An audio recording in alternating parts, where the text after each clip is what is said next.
Good day. Welcome to another session of Org Accountancy Tutorials. Today we are going to look at departmental accounts, accounting for departments. And I want you to move with me as I try to make it more simple for you. Now, when we talk about departmental accounts, we are talking about accounting for different departments of the same store or firm. You know, there are situations where you have one organization or one company or whatever operating under the same roof with different departments. And usually you see that each of these different departments are dealing with different product lines or different products or goods. And when this happens, we usually try to identify profitable and unprofitable departments. It could be two or more departments, okay? So let us assume that you have Department A and Department B. It could even be a Department C as well. Now, what we are going to do basically is that when we have departments like Department A and B, for example, let's assume Department A deals with clothing. Let's say it's a clothing shop, actually. And Department A deals with men's clothing. And Department B deals with women's clothing. Okay, so this could be a typical example of a company with two different departments. So what we try to do is that even though we are going to prepare the income statement for the organization, the clothing firm, okay, as a whole, we also want to know which department is bringing in more profit and which department is bringing in loss or less profit. So we try to prepare the income statement separately for each department, and then we also combine to find the total profit of the combined business, so that at the end of the day we can always determine where there are waste and inefficiencies, and then we try to beef up those places. So the moment we begin to lump them up together as one company and prepare only one profit statement for the entire organization, it is likely that if one of the departments are making losses, you may not know. It's possible that Department A may make profits of $20,000, but then Department B will make a loss of, let's say, $5,000, which is a loss. And when you combine, you are going to have a total of $15,000 as profit. Now, if you did not do this analysis separately and you combined to prepare income statement for the business, you will be happy that you are making a profit of $15,000 and you wouldn't care because you are making a profit. But actually, if you prepare it department by department, you realize that Department A actually made $20,000, but Department B made a loss of $5,000, and that is something that you need to pay attention to. It's either because if you realize that B will continue making losses, then there is no need to operate Department B. You can scrap it off or find ways of improving the profitability of Department B so that you can enhance the overall profitability of the organization. That is what we mean, and that is the essence of departmental accounts. So what we are going to actually do in this video is that it is the same income statement that you know for a sole trader, the same income statement that we are going to use, the same format. But then we are going to prepare for Department A, Department B, and then we are also going to find the combined business total as well. So I'm going to give you the format for that. But before I give you the format, there are one or two things that I need to touch on before we move on to the format for departmental income statement. And then we can also talk about the interdepartmental transfers, and then we'll be good to go. So this is the concept of departmental accounts. Now, we should also understand that even though we are going to prepare the income statement, okay, for the department, when we get to the expenses, there are some of the expenses that, you know, we are trying to find profits for Department A, profits for Department B, and they are operating under one roof. Make no mistake about that. Departmental accounts are different from branch accounts. We are going to talk about branch accounts later, but then with the departmental accounts, departments are operating under the same roof, okay? Branch are not operating under the same roof. Branch are different locations. So we have the same business with branches at different locations. So when you are preparing a branch account, the assumption is that these branches are operating at different locations, and most often than not, they incur different expenses. But when it comes to departments, we are operating under the same roof in the same building, but we have different departments under the same roof. So it means that even though the departments may incur some expenses separately from each other, like uniquely to their department, there are also some expenses which may be incurred combined for both. For example, if you are renting the whole building, the rent of the building is supposed to be an expense. But this time, are you going to attribute that rent expense to Department A only, or you are going to attribute that to Department B? So what we do in such cases is that we decide to share. We call it apportionment. We apportion the expenses. And these expenses that are being incurred for both departments are called common expenses. So we are going to talk about the sharing or apportionment of common expenses. So if you have only one meter for your utility like electricity, then it means that whatever electricity bill that you are going to pay is going to be for the entire building, and so you need to share for them. Then the question now comes that how are we going to share? How do we know that, okay, I have paid rent of 10,000, but then how am I going to know that 5,000 it should be shared 50-50? Or how do I know that the rent Department A should have maybe 6,000 and then Department B should incur 4,000? How are we going to do the sharing? We call something a basis of apportionment. So anytime there are common expenses, we try to share using a common basis of apportionment. Now, for academic purposes, you can get an exam where they will give you percentages to share. So they can tell you that apportion the expenses maybe 60-40, 70-30. But in practical terms, you need a common basis. You need a suitable basis to share common expenses. And this suitable basis is what I'm going to talk about now. So what I'm going to do next after cleaning this is to talk about some common expenses and some basis for apportionment. Because if you take rent, for example, okay, if you are renting a building and you look at the building, okay, so let me just look at the basis. Let me clean this and then we'll look at the basis for apportioning some common expenses before we think of even preparing departmental accounts for the income statement. All right, so like I said, we are going to look at some common expenses which can be incurred for both departments, and then we'll look at the basis of apportionment. So expenses, okay, and then let me say basis. So let's take the first expense as rent and rates, or rent. Now, if you take rent, for example, imagine that you have rented a whole building which is occupying a floor. Okay, so the building is erected upon this floor, and then you have divided the floor into 3 departments. So you have it this way, and then you see that this is Department A, Department B, Department C, and they are all standing on the floor. You realize that Department C occupies a greater proportion of the floor.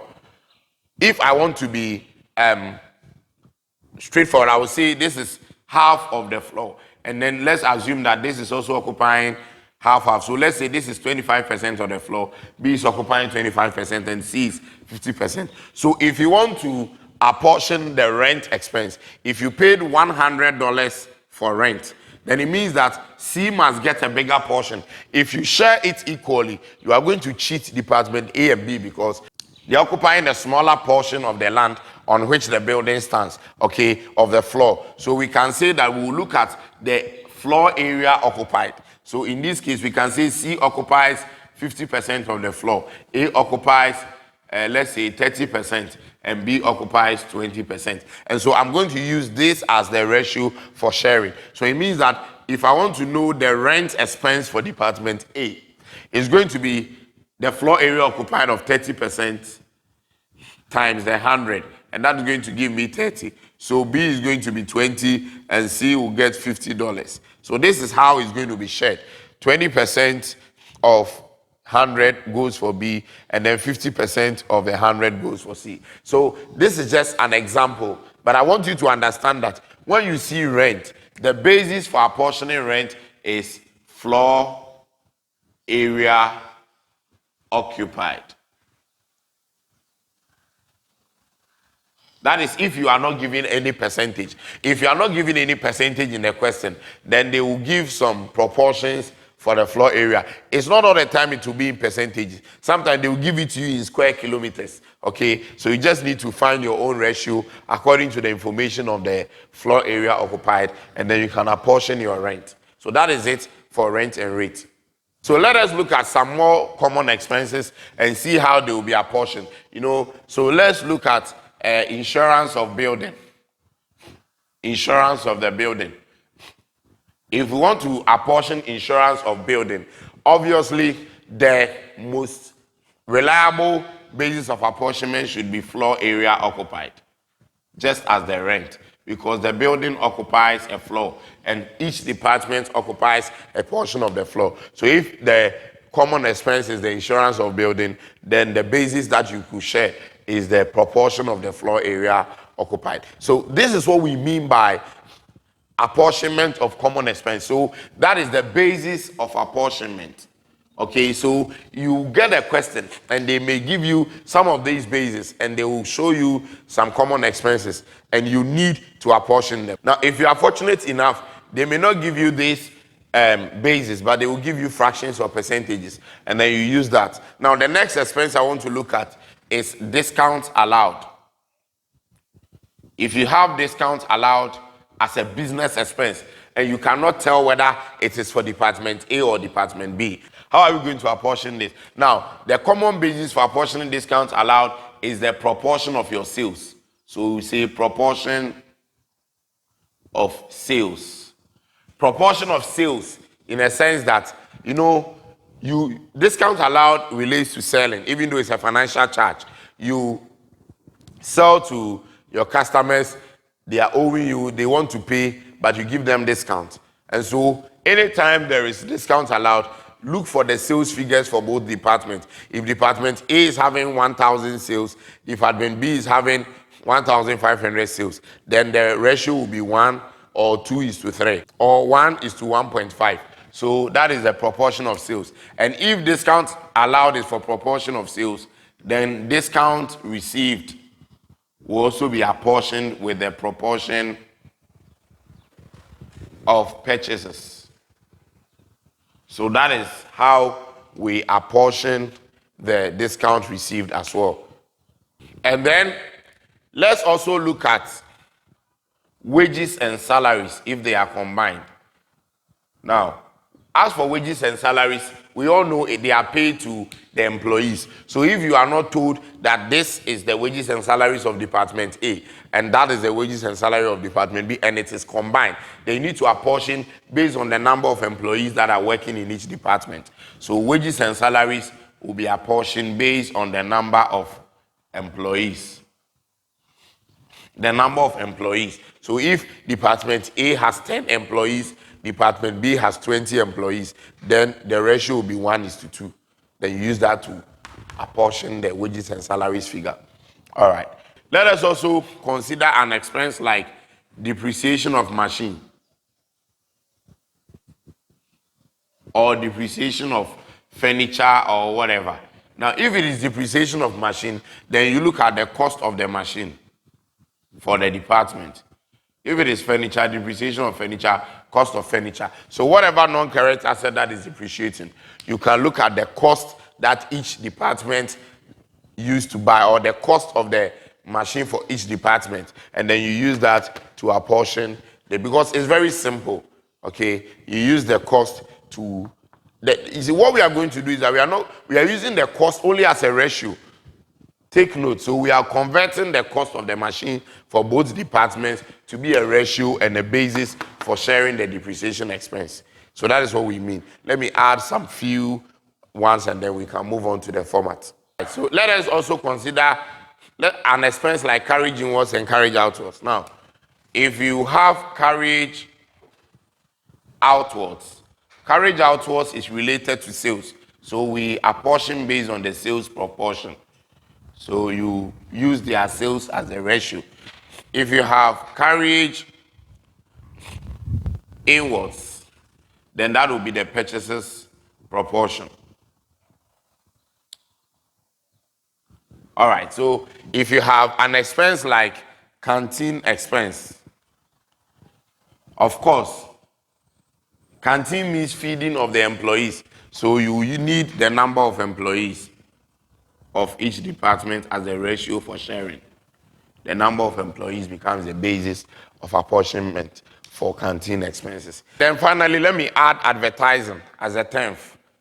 I cannot write every expense here, but at least you will learn more as we move on. So advertising, we advertise to increase sales. So we can use the sales proportion for the advertisement. Now, let me also let you understand that mostly everything that relates to building, if there's an expense like repairs of building, those ones are usually the floor area occupied because the building occupies a floor. So repairs to building, light and heating, most of them.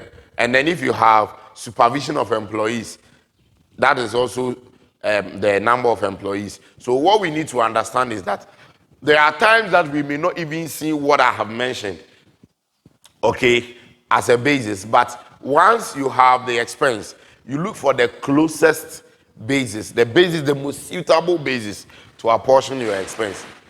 So that is it about the concept of common expenses and the basis of apportionment. Now what I'm going to do from here is that I'm going to give you the format for the departmental income statement, and then we are going to see how it works. And then afterwards, we'll look at the concept of transfers, and then we will be good to go. All right. All right, so I'm going to give you the format for, remember that the departmental account and the columnar one we are going to do for each department affect only the income statement. The statement of financial position will not be prepared according to department. It will be prepared together for the business as a whole. So let us prepare the departmental income statement.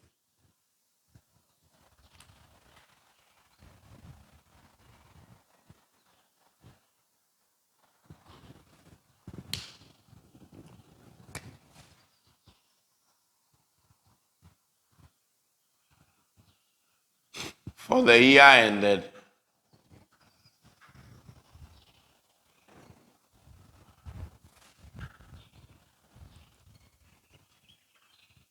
then we bring it up. So this is it. Now, we are going to prepare for each department.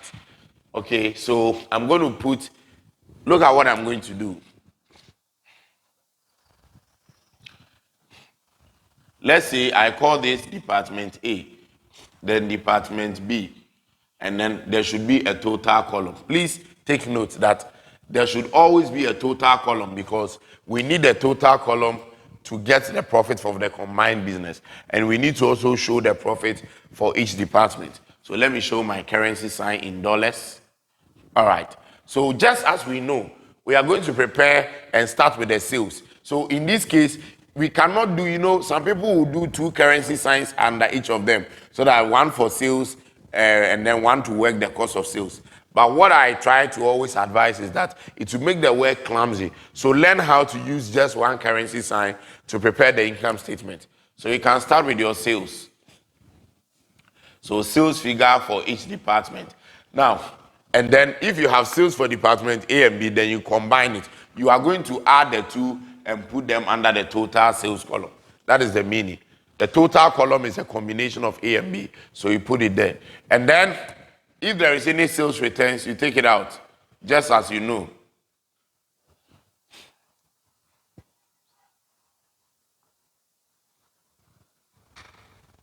So the final figure you have is your net sales. Now, look at what I'm going to do. So you can put an underline here for the net sales. The reason is because we are using just one currency sign. So you do just one underline. Then you use the same space to work your cost of sales. When you get the total cost of sales, give it one underline. Then the third space will be this minus that. So that is what we are going to do. So we say less cost of sales. So we know that to work your cost of sales, you start with your opening stock or your opening inventory. So opening stock, then you add purchases.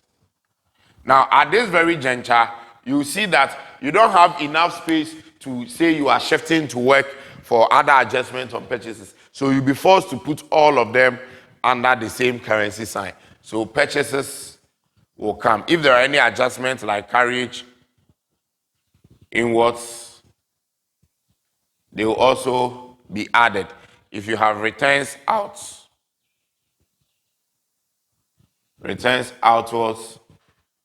will be in brackets.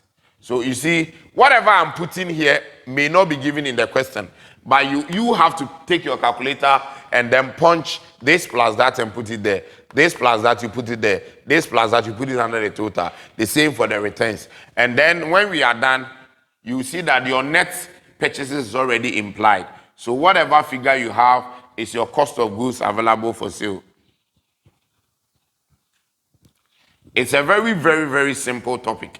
The only thing is that it's the same income statement that we know, but now we are only preparing it according to departments. So now that we have our cost of goods available, we take out our closing stock. So let's put that in bracket. The total is going to be the total closing stock. So once we take that out, we have our cost of sales. And I put one underline again, just as I did for the sales. Please, I repeat, please, do not make this double underlines. If you do the double underline, it means you've closed off the account. So you just need one underline. So now you have your cost of sales. Okay, and what we are going to do now is that our sales, our net sales minus cost of sales will give us a gross profit or loss. So you take your calculator, punch this minus that, and then you have these figures down here. So these two becomes your gross profit or loss. And then you add the two, and then you get the gross profit for the combined business. Okay, so the total is the combined business. Then you do this. Then after this, we know from the income statement that we can add any other income. So if there is any other income like discount received or whatever, let's assume we have discount received. Okay, so we add the other incomes, as many as we have. We add them.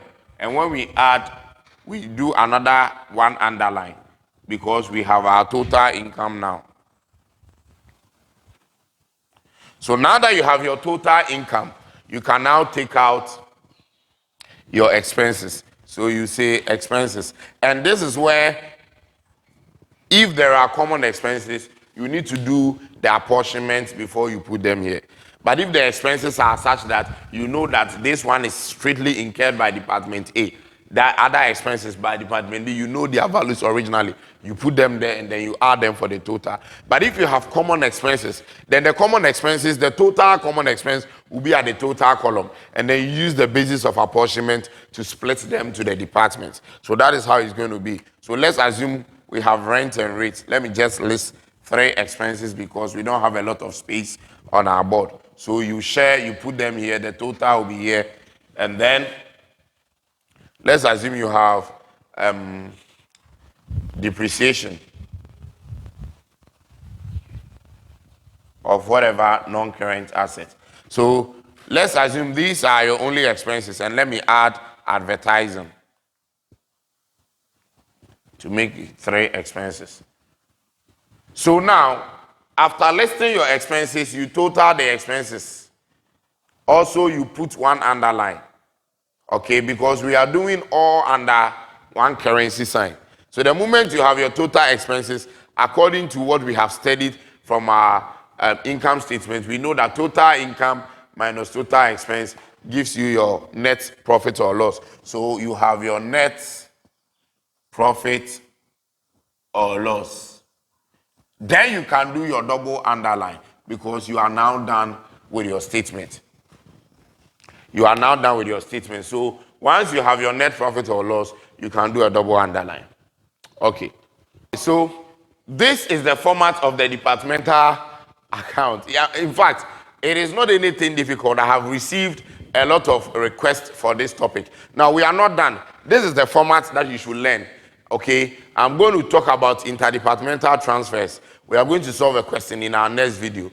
But what I want you to do is to master this format. When there are interdepartmental transfers, we are going to make some changes to these places. But then, what I want you to do now is that you need to master the format very well. Know how to arrange this. And once you are done with this, I'm sure that you'll be fine. So this brings us to the end of our first video on departmental accounts. Now, in our part 2 of this video, I'm going to deal with the interdepartmental transfers, and then we'll take a question and then we'll solve. Remember to subscribe to this channel if this is your first time. Share this video and then let others also have a benefit. Together we'll be successful, together we'll grow. Until we meet again for the part 2, it is bye for now.